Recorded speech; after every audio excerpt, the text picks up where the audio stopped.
On the ongoing eruption at Mauna Loa. Despite a reporting error yesterday, Hawaiian Volcanoes Observatory said today that the lava flow is about 1.8 miles from DKI Highway, also known as Saddle Road.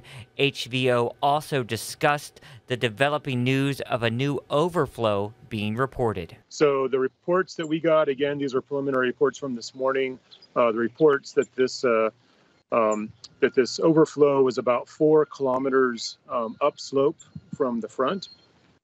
So it was basically we're going to be monitoring that to see if it has the potential to impact anything. As of right now, it's not posing any threat. It's higher up the slope than the current flow front. So if it continues, and there's no guarantee that it will continue to be active, if it does, it'll be some time before it gets down closer to the road or anything down there again.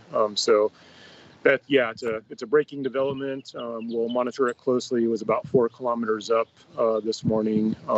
No immediate threat, but we're watching it carefully to see what it does, where it goes, and if it remains active. So everyone is wondering, how long could it take before the lava could reach the highway?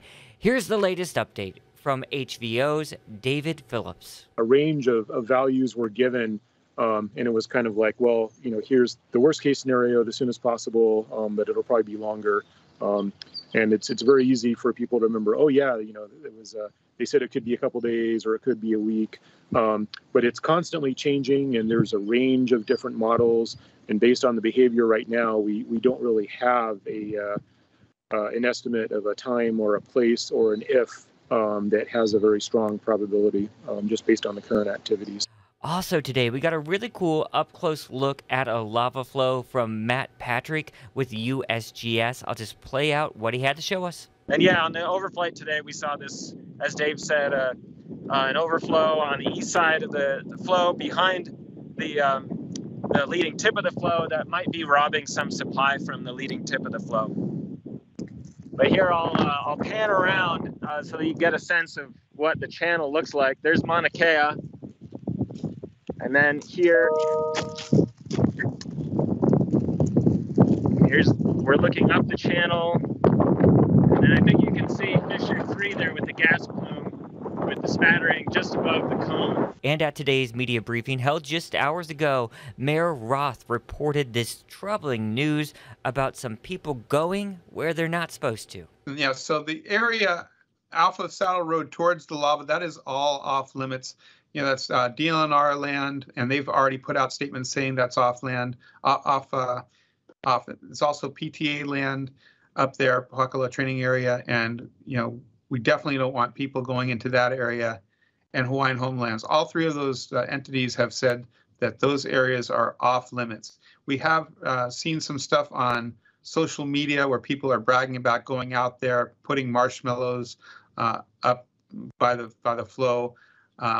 That's just really disrespectful for all Hawaiians, and for us as a culture. And that's, just terrible stuff. We're out there. People are out there and they're looking at the beauties of nature, and then they're ruining it by putting Opala out there and disrespecting the land and the people. This image, taken Monday, shows a lava flow branching. The large blocks in the channel are called lava boats. Now these form when portions of Fissure 3's cone or levees break away and are rafted downstream. As they do that, they'll get coated with new lava and assume like a fairly smooth texture. And when they eventually reach the distal areas of the flow, sometimes they'll be deposited as these large, very smooth boulders.